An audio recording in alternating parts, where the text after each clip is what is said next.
Linares Ojeda, hago parte de la ficha 54420. El día de hoy voy a hablarles sobre la Corte Constitucional, el cual pues este es un alto tribunal de justicia en el país, encargado de velar porque se respete y se cumpla la constitución política como la norma más importante del país. La Corte Constitucional fue instalada el 17 de febrero de 1992 por el entonces presidente César Gaviria Trujillo. De acuerdo con el artículo 241 de la Constitución Política, inició con 7 miembros y se desempeñaron su función hasta el 28 de febrero de 1993. Actualmente, pues, la Corte Constitucional cuenta con 9 magistrados, el cual dentro de sus funciones se encuentran, pues, decidir la constitucionalidad de la convocatoria a un referendo a una asamblea constituyente para reformar la Constitución, decidir sobre las demandas institucionales que promueven los ciudadanos sobre las leyes, los derechos legislativos y decretos de fuerza de ley. También está decidir sobre la constitucionalidad de los referendos sobre las leyes y de las consultas populares y los plebiscitos de orden nacional. También están pues revisar las decisiones judiciales relacionadas con la acción de tutela de los derechos constitucionales y decidir definitivamente sobre la exequibilidad de los tratados internacionales y de las leyes que aprueben estas. Los magistrados de la Corte Constitucional son elegidos por el Senado de la República, pero estos son elegidos en 3 ternas: 3 que da el presidente de la República, 3 la Corte Suprema de Justicia y 3 el Consejo de Estado. De acuerdo a esto, pues los grupos de 3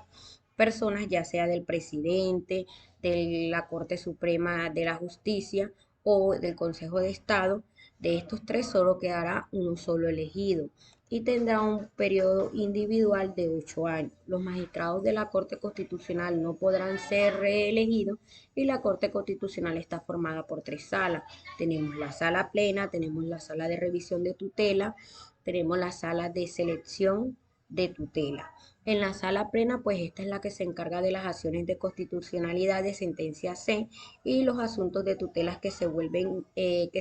sentencia de unificación, sentencia SU. Tenemos la sala de revisión de tutela, que es la encargada de las tutelas que han sido seleccionadas para su revisión y proferido por las diferentes despachos judiciales, y a esto se le llama sentencia T. Y tenemos la sala de selección de tutela, que es donde se seleccionan los fallos de esta acción consagrada en el artículo 86, que se llevarán a cabo en la sala de revisión. La misión de la Corte Constitucional es la encargada de velar por la integridad y la supremacía de la Constitución en los estrictos y precisos términos de los artículos 241 al 244 de la Constitución Política. La visión de la Constitución Política es que sea reconocida nacional e internacionalmente mediante su jurisprudencia y su ejercicio de control del poder público. La estructura de la Corte Constitucional está conformada por 9 magistrados, como lo había dicho antes, en la cual mencionaré cada uno. La doctora Diana Fajardo, que es la presidenta de la Corte, el señor José Fernando Reyes, que es el vicepresidente, y Natalia Ángel Cabo, que es magistrada, Juan Carlos Cortés, que también es magistrado, Jorge Enrique Ibáñez, que también es magistrado, Alejandro Linares. Este fue elegido en el 2015 como magistrado de la Corte Constitucional y él ejerce el cargo en la actualidad. Antonio José Lizarazo, que también es magistrado, Paola Andrea Meneses, pues esta fue la primera vez que en 4 décadas mujeres juristas integran la sala de la plena de la Corte Constitucional, lo cual es un honor para una corporación que pretende por igualdad de género. Y por último tenemos a la doctora Cristina Pardo, que también es magistrada. Ahora hablaremos sobre la sentencia C-233 del 2021, que habla sobre el derecho a morir dignamente.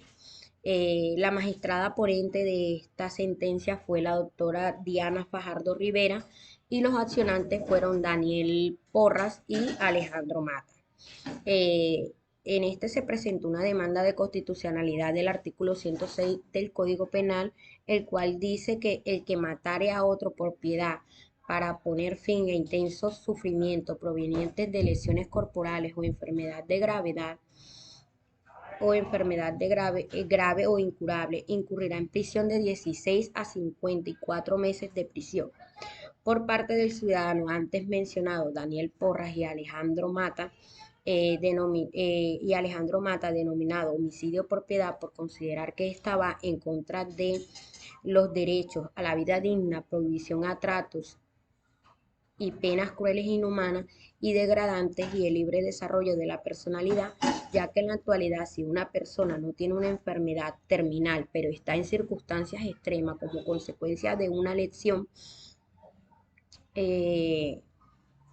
corporal o una enfermedad incurable y exige ejercer el derecho de morir dignamente, el personal médico dará una respuesta negativa debido a que se está incurriendo a un delito. En ese sentido, pues el argumento menciona que esta barrera eh, para pacientes no terminales vulnera no solo su derecho a una muerte digna, sino a la integridad física, a la dignidad y a la igualdad. El hecho de impedir de que ciertas personas puedan acceder al derecho fundamental a la muerte digna, dado que viven en circunstancias extremas sin posibilidades reales de alivio, podría catalogarse como un trato cruel y inhumano degradante por parte del Estado colombiano. En el anterior fallo de 1997 mencionaba que el caso voluntario de pacientes terminales no podía haber responsabilidad penal para el médico que los ayudara a morir, pero ahora finalmente pues la Corte amplía este derecho. La sala plena de la Corte Constitucional tomó la decisión de ampliar el derecho fundamental a morir dignamente, eh, eutanasia para aquellos pacientes que padezcan una enfermedad o lesión grave o incurable que le provoquen intenso sufrimiento. Esto quiere decir que ya no es necesario de que un paciente terminal, eh, esto es necesario, ya que ser un paciente terminal para solicitar el derecho a morir dignamente en Colombia, eh, en la votación tuvo 6 votos a favor y 3 en contra, con lo que se logró condicionar el artículo 106 del Código Penal, que ahora no será considerado un delito si es efectuado por un médico, es realizado con el consentimiento libre o informado previo, posterior al diagnóstico del sujeto pasivo del acto, y siempre y cuando que el paciente padezca un intenso sufrimiento físico o psíquico proveniente de la lesión corporal o enfermedad grave e incurable. La decisión se basó en la premisa que reitera que en el marco del respeto a la dignidad humana no puede obligarse a una persona a seguir viviendo cuando padece una enfermedad grave e incurable que le produce intenso sufrimiento, y ha adoptado la decisión autónoma de terminar su existencia ante condiciones que considera incompatibles en su concepción de su vida digna.